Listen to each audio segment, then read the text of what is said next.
The message came through on every frequency, in every language, desperate, clear. Help us, please. They are coming. We cannot stop them. For 3 relentless days, the signal pulsed across Earth's communication networks, summoning scientists, military leaders, and government officials to emergency meetings. The origin was nearly 50 light-years away, yet the translation was flawless. It has to be a trick, General Clark insisted, pounding the table. No alien civilization should know humanity's languages this well.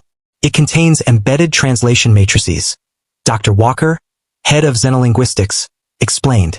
It's meant to be understood by any civilization capable of receiving it. This is a genuine distress call. In orbit above Earth, the battleship Terminus patrolled silently. Captain James Reed watched the blue planet below, unaware that his life, and humanity's, was about to change forever. The Terminus was the Earth's newest military vessel, built for deep space operations, armed with the weapons humanity had honed through centuries of conflict. A priority message arrived from command. Reed straightened his uniform. Admiral Wilson's stern face appeared. You've heard about the alien signal? Yes, sir. The whole planet has. We've decided to respond. The Terminus will make first contact. The words first contact made Reed's heart skip. Humanity had waited centuries to hear them. Why us, sir? We're a warship, not diplomats. Because this is a call for help against something that kills, Wilson replied grimly. If we walk into danger, I want our best ship out there.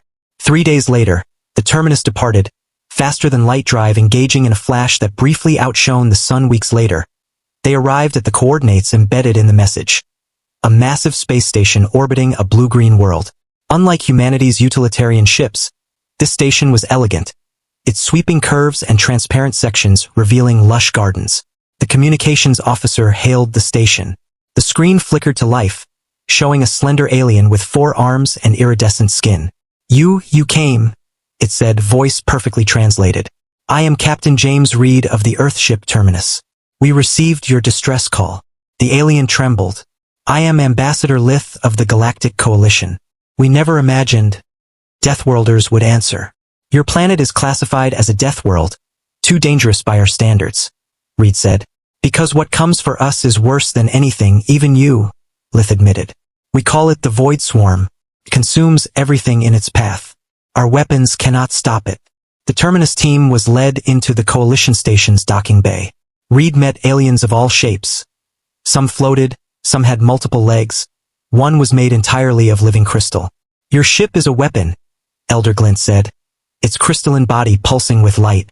Built for defense and combat, Reed answered. We will help you. Glint's companions gasped. Humans, known for their warlike nature, had come to aid a civilization unfamiliar with combat. In the central chamber, a 3-dimensional galactic map displayed a growing red mass, the Void Swarm, devouring everything in its path. It's not intelligent. It simply consumes, Lith explained. How fast does it move? Reed asked. 17 worlds in a single cycle. Billions dead, Glint said. Your defenses? Deterrent technology only. Nothing designed for war. Reed's face hardened. Show me footage. The display revealed a planet being devoured. Billions of insect-like creatures, each the size of a small car, dissolving every building, plant, and animal in seconds. We'll help, Reed said. But you need to understand humans. We survive by fighting. That's what we know. And we won't just stop the swarm. We'll destroy it. Weeks of brutal preparation followed.